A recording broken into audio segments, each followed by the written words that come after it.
The coffee shop buzzed with morning conversations as Maria Santos sat in the corner booth, her laptop open and fingers dancing across the keyboard. At 28, she had the kind of quiet confidence that made people notice her without understanding why. Her dark hair was pulled back in a simple ponytail, and she wore a plain black sweater that couldn't hide the athletic build beneath. 3 tables away, a group of college students were discussing their weekend plans loudly. One of them, a stocky guy named Brad, kept glancing in Maria's direction and whispering to his friends. Finally, he stood up and walked over to her table. "Excuse me," Brad said, his voice carrying that particular tone of someone who thought he was being clever. "My friends and I were wondering what you do for work. You look pretty tough." Maria looked up from her screen, her brown eyes steady and calm. "I'm between jobs right now." "Really?" Brad leaned against her table, uninvited. "Because my buddy over there thinks you're military or something. Maybe a cop?" "Your buddy has quite an imagination," Maria replied, returning her attention to her laptop. Brad wasn't deterred. In fact, her dismissal seemed to encourage him. "Come on. Don't be modest. I bet you've got some cool stories. What branch were you in?" The question hung in the air for a moment. Maria's fingers paused over the keyboard, and something shifted in her expression. When she looked up again, there was a different quality to her gaze, something harder, more distant. "Navy," she said simply. "Navy, that's awesome. What did you do?" Maria saved her document and closed the laptop slowly. "Special operations." Brad's eyes widened, and his voice dropped to what he probably thought was a conspiratorial whisper. "Like SEAL stuff?" The silence that followed lasted exactly 3 seconds, but it felt much longer. When Maria spoke again, her voice was so quiet that Brad had to lean closer to hear her. "Something like that?" Within an hour, the story had grown legs. Brad couldn't contain himself and told everyone in the coffee shop about the female Navy SEAL sitting in the corner. By lunchtime, someone had posted about it on social media. By evening, a local blogger who specialized in military stories had gotten wind of it and decided to investigate. The blogger, Jennifer Walsh, was known for her thorough research and her ability to spot military imposters from a mile away. She'd exposed dozens of fake veterans over the past 5 years, and she took great pride in her work. When she heard about Maria Santos, something didn't sit right with her. Jennifer spent the next week conducting her investigation. She couldn't find any records of Maria Santos in any military database she had access to. There were no deployment records, no service photos, no evidence that Maria had ever stepped foot on a military base, let alone completed SEAL training. What Jennifer did find was troubling. Maria had been working as a personal trainer at various gyms around the city for the past 2 years. Before that, she'd been a college dropout who'd worked in retail. There was absolutely nothing in her background that suggested military service of any kind. But Maria wasn't helping her own case. When confronted by people who'd heard the rumors, she didn't deny them. She never explicitly claimed to be a Navy SEAL, but she didn't correct people when they made that assumption either. She would just give that same quiet nod and change the subject. The breaking point came during a community fitness event at the local park. Maria had volunteered to help lead a workout session for veterans and their families. Someone introduced her as a former Navy SEAL, and instead of correcting the record, Maria stepped up to lead the group through an intense training routine that impressed everyone present. Among the participants was retired Master Chief Petty Officer Robert "Bobby" McKenzie, a genuine Navy SEAL who'd served 3 tours in Afghanistan. Bobby watched Maria throughout the workout, studying her movements, listening to the way she talked, observing how she carried herself. After the session, Bobby approached her. He was a big man with graying hair and hands that told the story of 25 years of hard service. His voice was friendly, but his eyes were sharp. "Good workout today," he said. "I don't think we've met. Bobby McKenzie." "Maria Santos," she replied, accepting his handshake. "What team were you with? Bobby asked, his tone casual, but his question precise. Maria's hesitation was barely noticeable, but Bobby caught it. "I was with different units at different times," she said. Sure, Bobby nodded. "I know how that goes. What was your rate?" Again, that tiny pause. "I specialized in reconnaissance." Bobby's expression didn't change, but Maria could sense something shifting in the conversation. The questions continued, each one more specific than the last, and with each answer, Maria seemed to dig herself deeper into a hole she hadn't meant to fall into. That evening, Bobby called Jennifer Walsh. He'd read her articles before and respected her work. "I think you might want to look into this Maria Santos situation," he told her. "Something's not right." Jennifer had been thinking the same thing. She'd been gathering evidence for weeks, building a case that would expose Maria as a fraud. She had phone records, employment histories, and testimonies from people who'd known Maria before her supposed military service, but she wanted to be absolutely certain before she published anything. The opportunity came sooner than expected. Someone had organized a Veterans Appreciation Dinner at a local restaurant, and Maria had been invited as a guest of honor. The event was being covered by local news, and Jennifer saw her chance. She arrived at the restaurant early, camera ready, and questions prepared. She watched as Maria entered, dressed in a simple black dress, moving with that same quiet confidence that had started all of this. Maria took her seat at the head table next to several legitimate veterans who treated her with the respect they reserved for their brothers and sisters in arms. Jennifer waited until the formal dinner was over and people were mingling. Then she approached Maria with her camera rolling and her questions ready. "Ms. Santos," Jennifer said, her voice professional but firm. "I'm Jennifer Walsh from the Veterans Truth blog. I'd like to ask you a few questions about your military service." Maria turned to face her, and for a moment, Jennifer saw something in her eyes that she couldn't quite identify. Fear, relief, resignation. "I don't really like to talk about my service," Maria said. "I understand that," Jennifer replied. "But you've been presented here tonight as a Navy SEAL, and I have to ask, is that accurate?" The question hung in the air like a challenge. Around them, conversations continued, but Jennifer noticed that several people had stopped talking and were listening to their exchange. "I never claimed to be a Navy SEAL," Maria said carefully.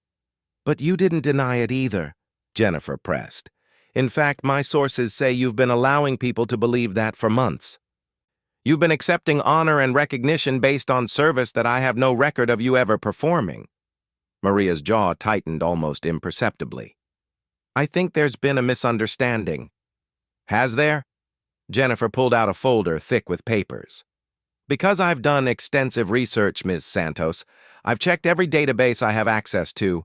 I've spoken to recruiters, to active duty personnel, to retired veterans. No one has any record of you ever serving in the military, let alone in special operations." The conversations around them had stopped completely now. The entire restaurant seemed to be holding its breath, waiting to see how this would play out. "I think," Jennifer continued, her voice rising slightly, "that you've been lying to these good people. I think you've been accepting their respect and admiration under false pretenses. I think you're a fraud." Before Maria could respond, Bobby McKenzie appeared beside them. His face was grim, and Jennifer could see the anger simmering beneath his controlled exterior. "I've been talking to some of the other guys," Bobby said, addressing Maria directly. "None of us can place you. No one remembers serving with you, training with you, or even hearing your name mentioned. And trust me, it's a small community. We all know each other." Maria looked around the room and saw faces that had been friendly an hour ago now looking at her with suspicion and disappointment. The weight of their collective judgment was crushing. "I need to make a phone call," she said quietly. "The time for phone calls is over," Jennifer said. "The time for truth is now." But Maria was already walking away, pulling her phone from her purse. Jennifer followed her, camera still rolling, determined not to let her escape without answers. Maria stepped outside into the cool evening air and dialed a number she hadn't called in over a year. The phone rang once, twice, 3 times before a gruff voice answered. "This is Admiral Harrison." "Admiral," Maria said, her voice barely above a whisper. "It's Maria. I need help." There was a long pause on the other end of the line. "Where are you?" "At a veterans' dinner in San Diego. There's a blogger here who's been investigating me. She's about to expose me as a fraud." Another pause. "Are you somewhere you can speak freely?" Maria looked around. Jennifer was standing a few feet away, still filming, along with Bobby and several other veterans who had followed them outside. "Not really." "I'm 20 minutes out," Admiral Harrison said. "Don't say anything else until I get there." "Admiral, 20 minutes, Maria. Just hold on." The line went dead, and Maria slipped her phone back into her purse. When she turned around, she found herself facing a semicircle of angry faces. "Who was that?" Jennifer demanded. "Someone who can explain everything," Maria said. "Explain what?" Bobby stepped forward. "Explain how you've been lying to us? Explain how you've been disrespecting everything we've fought for?" "I haven't been lying," Maria said, and for the first time that evening her voice carried a note of steel. "I've never claimed to be something I'm not." "But you've never denied it either," Jennifer pressed. "You've let people believe you're a Navy SEAL when you're nothing more than a personal trainer with delusions of grandeur." Maria's hands clenched at her sides, and something dangerous flashed in her eyes. For a moment, the quiet, unassuming woman was gone, replaced by someone harder, someone who looked like she could handle herself in any situation. "You don't know what you're talking about," she said. "I know exactly what I'm talking about," Jennifer shot back. "I know that there's no record of you ever serving in the military. I know that you've been living a lie, and I know that these good people deserve better than—" "Ma'am." The voice cut through Jennifer's tirade like a blade. Everyone turned to see a black sedan pulling up to the curb. The rear door opened, and out stepped a man in his early 60s wearing a crisp Navy uniform with Admiral's stripes. Admiral Thomas Harrison was exactly what you'd expect a Navy admiral to look like. Tall, distinguished, with steel gray hair and the kind of presence that commanded immediate respect. But what caught everyone's attention wasn't his rank or his bearing. It was the expression on his face when he looked at Maria. "Admiral Harrison," Maria said, relief evident in her voice. The Admiral walked over to the group, his eyes taking in the camera, the angry faces, and Maria standing in the middle of it all looking smaller than usual. "I understand there's some question about Ms. Santos's service record," he said, his voice carrying the authority of 4 decades in the Navy. "Yes, sir," Jennifer said, remembering her manners despite her excitement at this unexpected development. "I've been investigating her claims, and I can't find any evidence that she ever served in the military." Admiral Harrison nodded slowly. "That doesn't surprise me." Jennifer's eyes lit up. This was even better than she'd hoped. Having an actual admiral confirm that Maria was a fraud would make her story much more credible. "So you're confirming that she never served?" Jennifer asked, raising her camera to get a better shot. "I'm confirming that you wouldn't find her records in any database you have access to," the Admiral said carefully. Bobby stepped forward. "Sir, with all due respect, what exactly are you saying?" Admiral Harrison looked at Maria for a long moment, as if asking for permission. She gave an almost imperceptible nod. "What I'm saying, Master Chief, is that you need to be very careful about the assumptions you're making." The Admiral reached into his jacket and pulled out a folder. From it, he extracted a photograph, a military ID photo of Maria in Navy dress uniform, but younger, with shorter hair and a harder expression. "Ms. Santos did serve," he said, handing the photo to Bobby, "and her service was exemplary."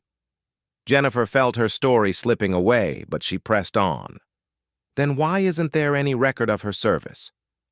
Because, Admiral Harrison said, his voice taking on a tone that suggested the conversation was nearing its end. Some service records are classified above your clearance level. The implication hit everyone at the same time. Maria hadn't been pretending to be someone she wasn't. She'd been pretending not to be someone she was. Bobby looked at the photograph, then at Maria, then back at the photograph. "Ma'am," he said, his voice completely different now. "I owe you an apology." "No," Maria said quietly. "You don't. You were protecting something important. You were right to question me." Jennifer lowered her camera, her mind racing. This wasn't the story she'd expected to tell, but it was definitely a story worth telling. Admiral Harrison looked around the group one more time, his gaze settling on each face.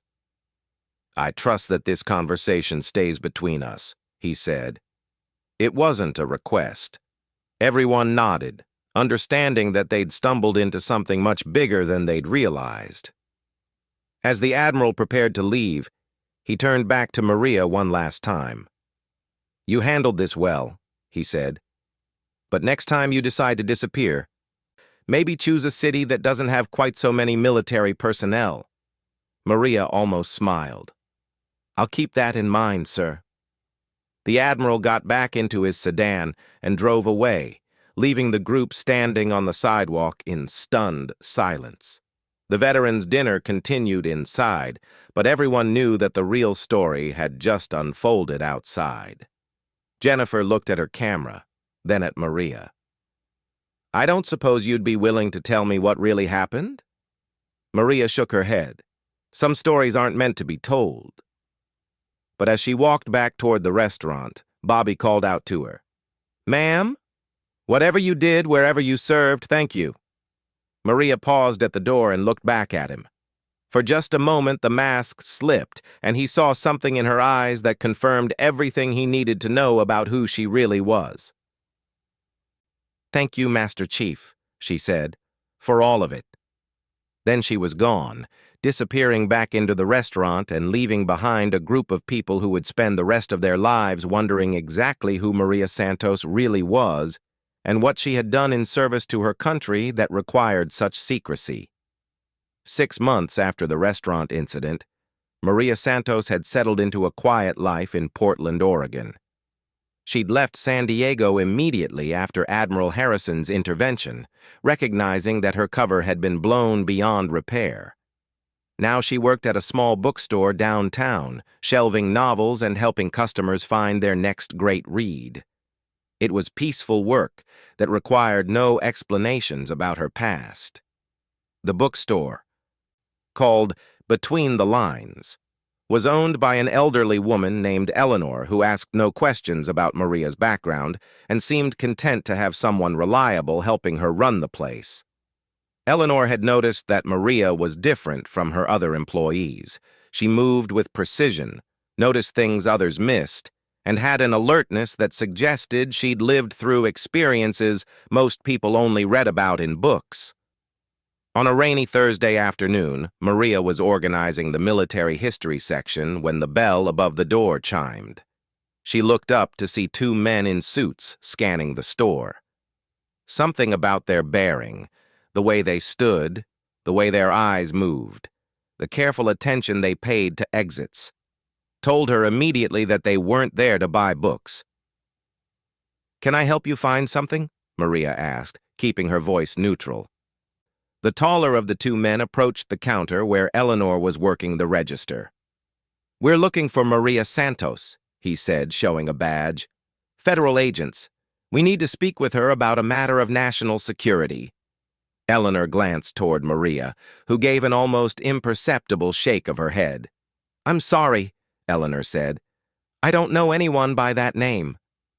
The second agent, a woman with sharp eyes and prematurely gray hair, stepped forward. "Ma'am, we know she works here. We're not here to arrest her. We need her help." Maria emerged from behind the bookshelf, accepting that her peaceful interlude was over. "I'm Maria Santos," she said. "What do you want?" The male agent introduced himself as Agent Collins and his partner as Agent Rodriguez. "We need to talk somewhere private," Collins said. "It's about Operation Lighthouse." Maria's expression didn't change, but Eleanor noticed her grip tighten on the book she was holding. "Eleanor," Maria said, "would you mind if we used your office?" Eleanor nodded, sensing that whatever was happening was bigger than her bookstore. "Of course, dear. Take all the time you need." The three of them moved to the small office behind the store. Agent Rodriguez closed the door and activated a white noise device from her briefcase. "We know who you are," she began. "Lieutenant Maria Santos, formerly of SEAL Team 6, officially discharged 3 years ago after the incident in Syria." "Officially discharged is right," Maria said, settling into Eleanor's chair. "What does this have to do with Operation Lighthouse?" Agent Collins pulled out a tablet and showed her a photograph of a man in his 40s with dark hair and intense eyes. "Recognize him?" Maria studied the photo for a long moment. "Alexei Volkov, Russian intelligence. Last I heard, he was dead." "That's what everyone was supposed to think," Rodriguez said, "including you. But he surfaced 2 weeks ago in Los Angeles, and he's been asking questions about Operation Lighthouse." "That operation was buried deeper than the Mariana Trench," Maria said. "There's no way he could know about it unless someone told him," Collins finished. "Someone who was there?" Maria leaned back in the chair, processing the implications. Operation Lighthouse had been a joint task force mission involving Navy SEALs, CIA operatives, and Allied Special Forces. Only 12 people had been fully briefed on the operation, and 8 of them had died when their extraction went wrong in Syria. Of the 4 survivors, 2 had been killed in subsequent missions, leaving only Maria and 1 other person alive who knew the complete truth about what had happened. "Where's Commander Jackson?" Maria asked. "That's the problem," Rodriguez said. "He disappeared 6 months ago. Same time you had your little incident at the Veterans Dinner in San Diego." Maria's eyes narrowed. "You think there's a connection?" "We think Jackson might have reached out to you," Collins said. "We think he might have tried to warn you about something." "He didn't," Maria said flatly. "I haven't spoken to Jackson since my debriefing 3 years ago." "But you know him better than anyone," Rodriguez pressed. "You served together for 2 years. You were partners on 3 different operations before Lighthouse. If he's gone rogue, if he's selling secrets to the Russians, you'd be our best chance of finding him." Maria stood up, her patience wearing thin. "Jackson didn't go rogue. Whatever's happening, he's not involved voluntarily." "How can you be so sure?" Collins asked. "Because I know him," Maria said simply. "Tom Jackson would die before he betrayed his country. If Volkov has information about Lighthouse, he got it some other way." Rodriguez exchanged a glance with her partner. "There is one other possibility," she said. "What if Jackson isn't dead? What if he's being held somewhere, forced to give up information?" The thought hit Maria like a physical blow. She'd spent 3 years believing that Tom Jackson was safely retired, living quietly somewhere with his wife and daughter, trying to forget about the things they'd done in service to their country.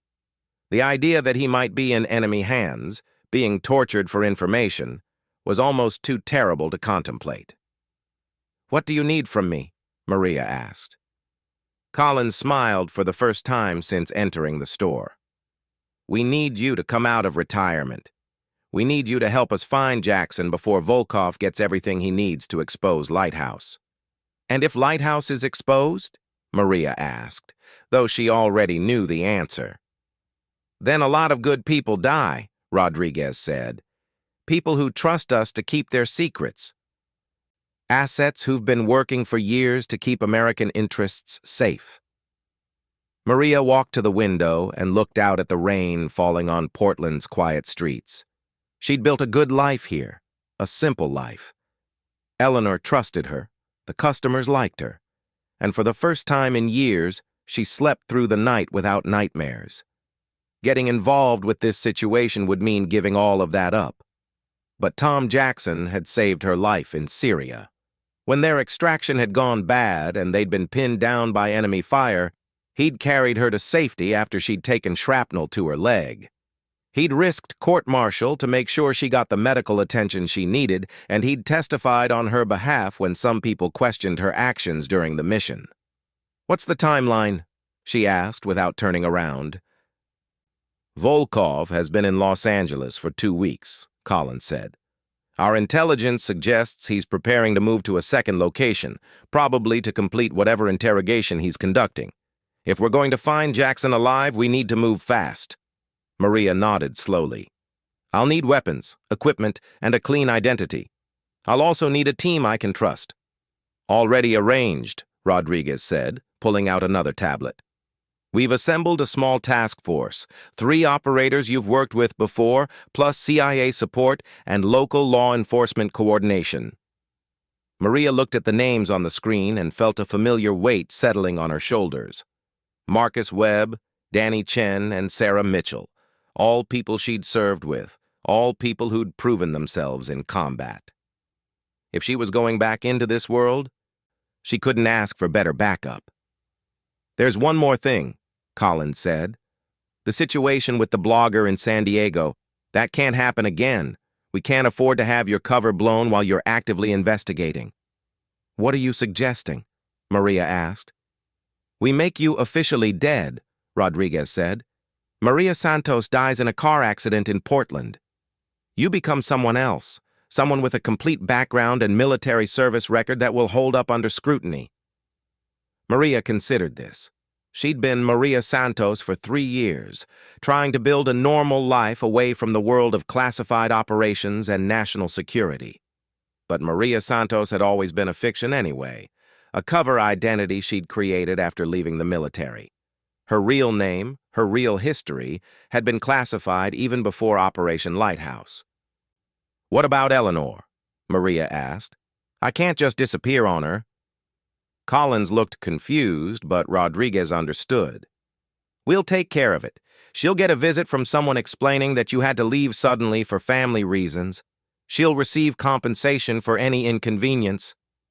Maria thought about Eleanor's kindness, about the peaceful months she'd spent organizing books and helping customers. It had been a good life, but it had never been a real life. Real life was what happened when people like Tom Jackson needed help, when national security was at stake, when the people who'd fought alongside her were in danger. "When do we start?" she asked. "Tonight," Collins said. "There's a plane waiting at PDX. We fly to Los Angeles, get you equipped and briefed, and begin operations tomorrow morning." Maria nodded and moved toward the door, then stopped. "What's my new name?" "Catherine Wells," Rodriguez said. "Former Marine Corps intelligence. Clean record, exemplary service, currently working as a private military contractor." "Catherine," Maria repeated, testing the sound of it. After 3 years as Maria, it felt strange to become someone else again. But then again, she'd been someone else for most of her adult life. This was just one more identity in a long line of necessary fictions. She opened the office door and found Eleanor waiting behind the counter, looking worried. "Is everything all right, dear?" Maria walked over and gave the older woman a hug that surprised them both. "I have to go away for a while," she said. "Family emergency."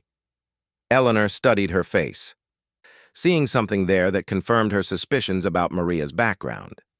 "Will you be safe?" "I'll be careful," Maria promised, which wasn't the same thing but was the best she could offer. "I'll keep your position open," Eleanor said, "in case you can come back." Maria smiled, knowing that she wouldn't be coming back, that Maria Santos would cease to exist before morning. "Thank you," she said, "for everything." 20 minutes later, she was in the back of a federal vehicle heading toward the airport, her few possessions in a single duffel bag. Agent Rodriguez sat beside her, reviewing files on the tablet. "Tell me about Volkov," Maria said as they drove through the rain-soaked streets. "Alexei Volkov, age 43, former Spetsnaz, Current GRU operative, Rodriguez read. Specialized in enhanced interrogation and intelligence extraction. Speaks 6 languages fluently, including Arabic and Farsi. He's the one who interrogated the Syrian assets after their network was compromised 2 years ago. Any of them break? All of them, eventually. Volkov is very good at what he does.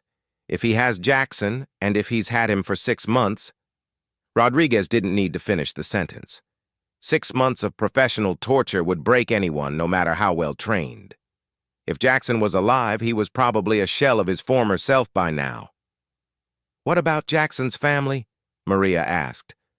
Have they been contacted? Collins turned around from the front seat. His wife thinks he's on a classified assignment overseas. His daughter is away at college. They're safe, but they don't know he's missing. Maria stared out the window as Portland's lights flashed by. In a few hours, she'd be back in the world of classified briefings and tactical operations, back to being someone trained to kill efficiently and disappear without a trace.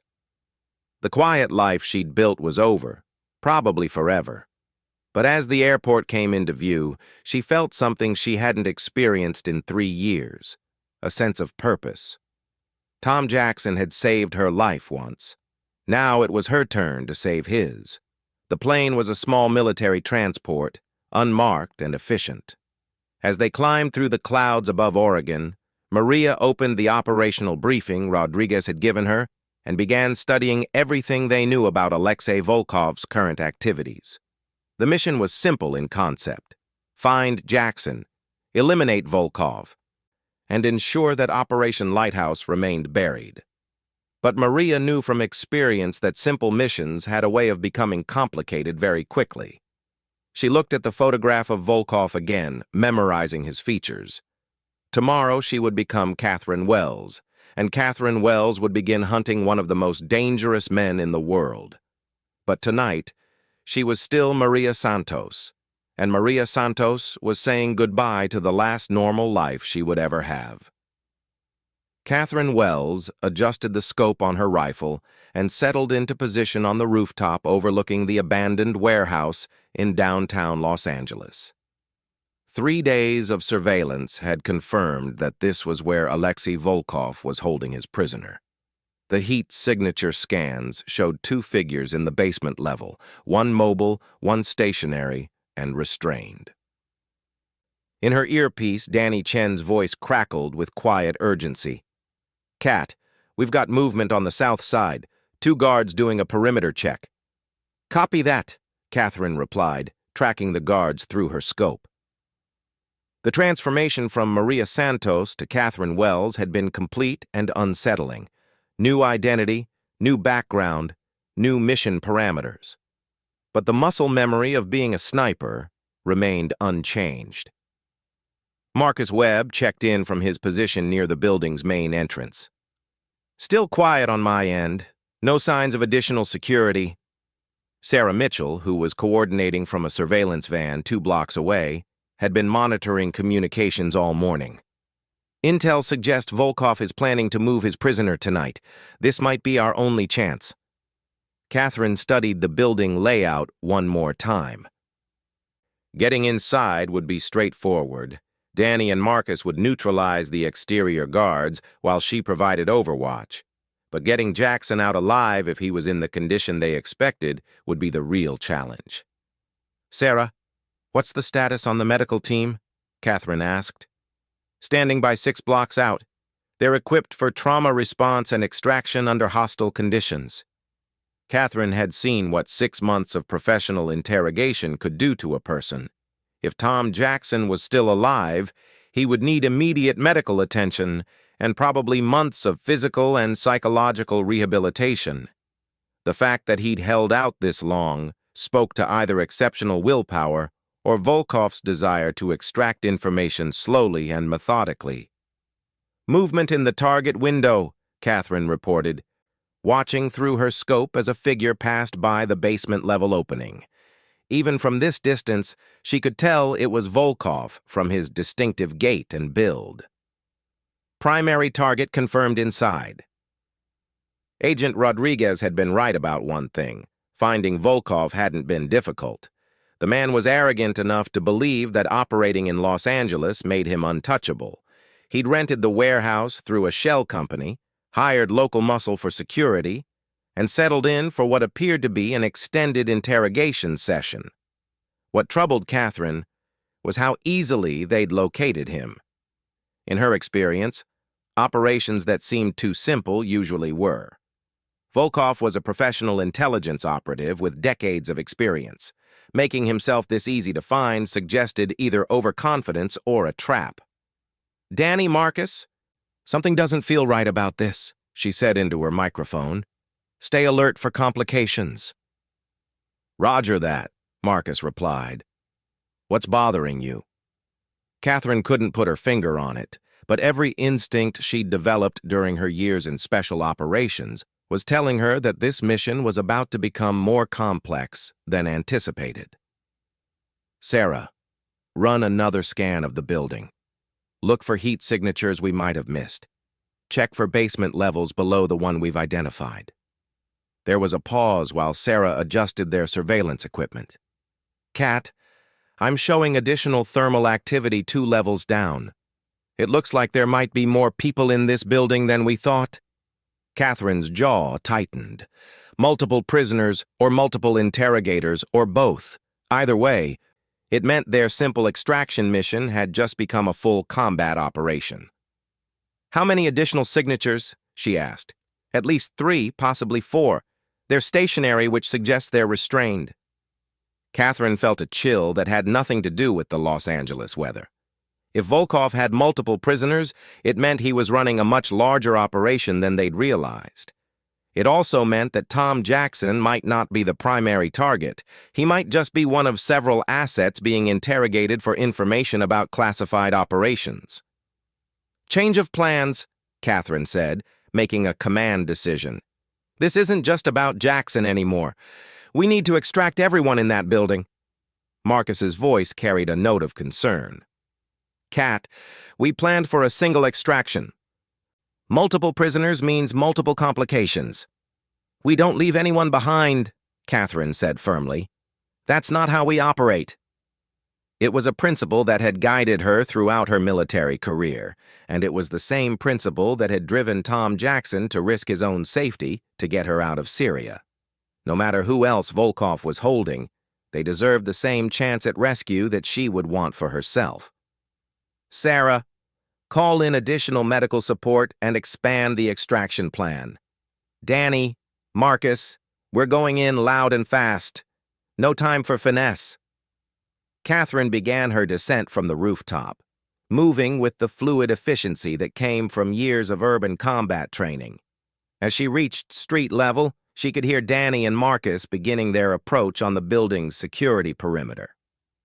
The first guard went down silently, Danny's training evident in the clean takedown. The second guard had time to reach for his radio before Marcus rendered him unconscious. Within 2 minutes, the building's exterior was secure. "Rooftop clear," Catherine reported as she reached the building's main entrance. "Moving to internal breach." The warehouse's interior was a maze of old industrial equipment and shipping containers. Catherine moved through the shadows, following the blueprints they'd studied during their planning session. The elevator to the basement levels had been disabled, but the stairwell was clear. As she descended, she could hear voices echoing from below. Volkov was speaking in accented English, his tone suggesting he was in the middle of an interrogation session. "Know you have the information I need. We can continue this for as long as necessary." A voice responded, weak but defiant. "Go to hell, Alexei." Catherine's heart jumped. It was Tom Jackson, and he was alive and conscious enough to be uncooperative. That was better news than she'd dared to hope for. She reached the first basement level and began moving toward the voices. Through a partially open door, she could see into a room that had been converted into a makeshift interrogation facility. Volkov stood with his back to the door, facing someone strapped to a metal chair. Catherine activated her throat mic. I have visual on primary target and confirm Jackson is alive, beginning extraction. But as she prepared to move into the room, she heard footsteps behind her. She spun around to find herself face to face with a man she didn't recognize, someone who definitely wasn't part of the local muscle Volkov had hired. "You're not Catherine Wells," the man said in a Russian accent. "You're Lieutenant Maria Santos, formerly of SEAL Team 6. Catherine's blood ran cold. Her cover identity had been compromised, which meant this entire operation had been anticipated. "Daniel Petrov, SVR," the man continued, showing her a small device that she recognized as a signal jammer. "Your communications with your team were intercepted and redirected. They think they're hearing your voice, but they're actually hearing recordings we prepared in advance." Catherine realized with growing horror that Danny, Marcus, and Sarah had no idea what was really happening inside the building. They thought the mission was proceeding according to plan while she was walking into a trap that had been prepared specifically for her. "Volkov has been waiting for you," Petrov said. "Operation Lighthouse wasn't the only classified mission he learned about. He also learned about your involvement in it and your unique skills as an operative." Through the door, Catherine could hear Volkov speaking again, but now she understood that his words were directed at her. "Please join us, Lieutenant Santos. We have so much to discuss." Catherine weighed her options quickly. She could try to fight her way out, but Petrov was armed and positioned between her and the exit. She could try to signal her team, but if their communications were truly compromised, any message she sent would be intercepted. The only choice was to go forward and hope that her training and experience would be enough to get both her and Jackson out alive. She walked through the door with her hands visible, meeting Volkov's gaze directly. He was smaller than she'd expected, but there was an intelligence in his eyes that confirmed everything she'd read about his reputation. "The famous Lieutenant Santos," Volkov said. "I must admit, you're more impressive in person than in your service photographs." Jackson looked up at her, and she could see the relief in his eyes, even through the obvious signs of prolonged interrogation. He was thinner than she remembered, with healing injuries visible on his face and hands, but he was alert and aware.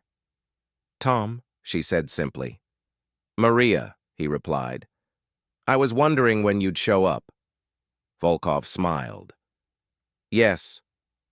Commander Jackson has been telling me about your partnership. Very touching, really. The loyalty you special operations people have for each other."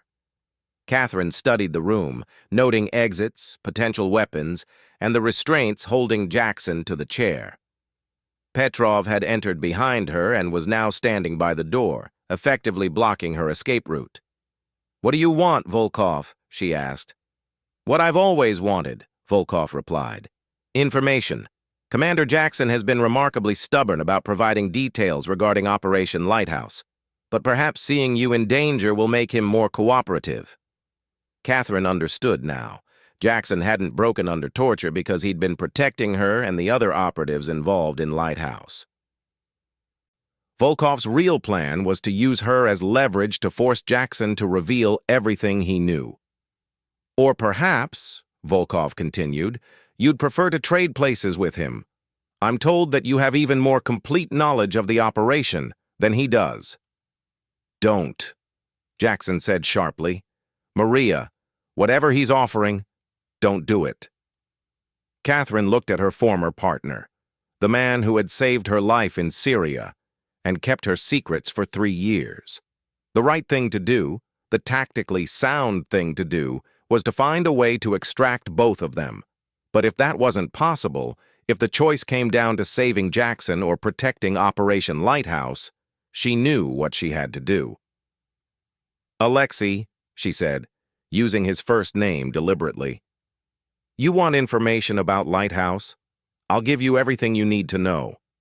But first, you let Jackson go." Volkov's smile widened. "I was hoping you'd say that." But Catherine had noticed something that Volkov and Petrov had missed. Jackson's restraints weren't as secure as they appeared. During his months of captivity, He'd been working on loosening the bolts that held his chair to the floor. It wasn't much, but it was enough. She caught Jackson's eye and gave him a look that he recognized from their years of working together. He nodded almost imperceptibly, understanding that she had a plan. "Before we begin," Catherine said to Volkov, "I need to know about the other prisoners, the ones on the level below us." Volkov's expression shifted slightly, confirming that there were indeed others being held in the building. "Associates of Commander Jackson, people who worked on related operations. They're not important to our current discussion." "They're important to me," Catherine said. "Any deal we make includes them." "You're not in a position to negotiate terms," Petrov said from behind her. Catherine turned to look at him, and as she moved, she kicked over a metal table that had been holding interrogation equipment. The crash echoed through the room, and in that moment of distraction, Jackson broke free from his restraints. What happened next took less than 10 seconds, but would be analyzed and discussed by intelligence professionals for years afterward. Jackson lunged toward Petrov, using the metal chair as a weapon. Petrov, caught off guard by the sudden movement, reached for his sidearm but was slammed against the wall before he could draw it. Catherine spun toward Volkov, who was pulling a pistol from his jacket. She covered the distance between them in 3 steps, using her momentum to drive him backward into the interrogation equipment. The gun discharged once, the bullet ricocheting off the concrete wall, before Catherine disarmed Volkov with a move she'd learned during her first week of SEAL training. Within moments, both Russian operatives were unconscious and secured with their own restraints. Catherine checked Jackson's injuries while he caught his breath. "How bad?" she asked. "Bad enough," Jackson admitted. "But I can move. Let's get the others and get out of here." They found 3 more prisoners on the lower level, 2 CIA operatives and a Defense Intelligence Agency analyst who had all worked on operations related to Lighthouse. All 3 were alive but in need of immediate medical attention. Catherine activated her emergency beacon, hoping that her real team would be able to track the signal even if their communications had been compromised. Within 20 minutes, Danny, Marcus, and Sarah had located the warehouse and were coordinating the extraction of all 5 rescued personnel. As the medical team worked on Jackson and the other prisoners, Catherine stood in the warehouse loading dock, watching the sun set over Los Angeles. Admiral Harrison arrived as the ambulances were pulling away. "Hell of a thing," he said, standing beside her. "Yes, sir," Catherine replied. "You know this changes everything," the Admiral continued. "Your identity as Catherine Wells is blown. Maria Santos is officially dead. After tonight, you'll need to become someone else entirely." Catherine nodded, understanding that her life of assumed identities and classified missions was far from over. "Any suggestions for who I should be next?" Admiral Harrison smiled. "I was thinking someone who could help train the next generation of special operations personnel. Someone with your experience could be valuable at the Naval Special Warfare Command." "A training position?" Catherine asked. "Under your real name, with your real rank, teaching real tactics to real SEALs," the Admiral said. "No more cover stories.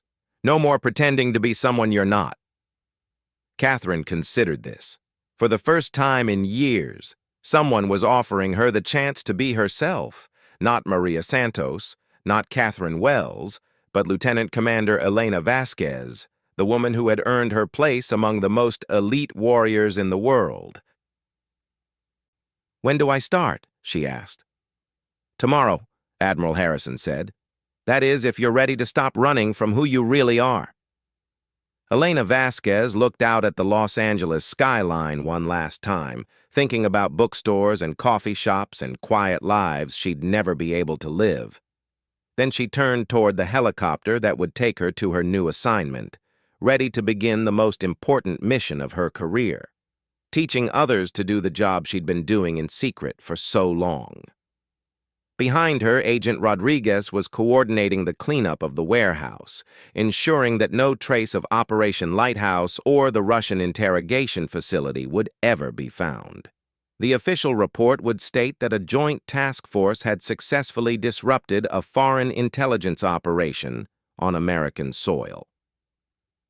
The names of the operatives involved would remain classified, their heroism known only to a small circle of people who understood the true cost of national security. But Elena Vasquez would sleep well that night, knowing that Tom Jackson was safe, that the other prisoners had been rescued, and that the secrets they'd all fought to protect remained secure. In the morning, she would begin her new life as herself, training the next generation of special operations warriors and sharing the hard-won wisdom that came from years of serving in the shadows. It was, she thought, as the helicopter lifted off, the first completely honest thing she'd done in years.